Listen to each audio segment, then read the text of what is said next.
Revolutionary talk for revolutionary times. Promoting peace, liberty, and prosperity around the clock. LibertyTalk.fm.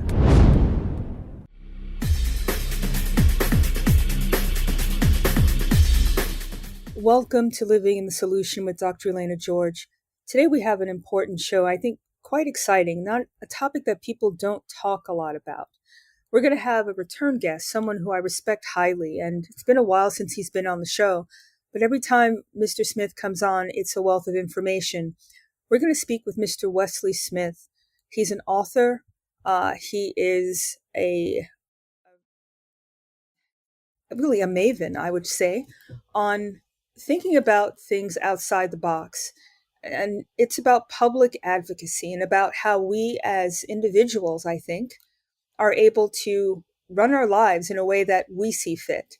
And he's written for everything from Newsweek, New York Times, Wall Street Journal.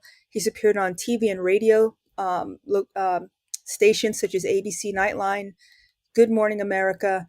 And I think he has a finger on the pulse of what our society has become. So today we're going to have a conversation about an article that he wrote. And first of all, Mr. Smith, I want to welcome you back to the show. Well, thank you, Dr. George. Good to be here again. It's a pleasure. And last time we spoke, and in the past, we spoke about bioethicists. And I find that it's almost like a misnomer. You would think that it's about ethics, it's about humanity, and it's about everybody thriving and being individuals. And it never seems to turn out that way. And you wrote a really interesting article about psychedelics. And I've heard a lot recently about how they're making a comeback, that it's medicinal, that it helps people to explore, I guess, themselves. And I wanted to get your take on it. So again, welcome. And what made you write this article? I guess that's my first question.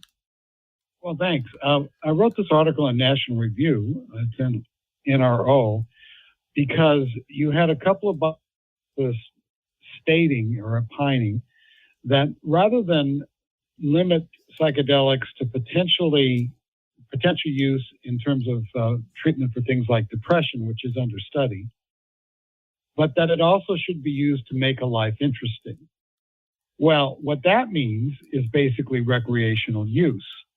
And so you're talking about people writing in some of the highest levels of medical literature, bioethics literature, basically about people, I don't know if you remember Dr. Timothy Leary, but saying drop out, tune out, and tune in, basically to take psychedelics for recreational use. And so I wrote, wait a second. Exploring it in terms of psychiatric use is one thing. And the FDA thinks that it's possible that these drugs can be used for certain uses in that regard. In fact, they've actually labeled some psychedelics like the mushrooms great drugs because they're showing some good results in treating depression. But there's another thing to say, well, okay, we're going to use it to get high and to have trips. It's like morphine. Morphine can be used to ameliorate pain. It's very important pain medication, particularly for people with serious conditions like cancer. But if you take morphine to get high, it's a completely different thing and becomes addicting.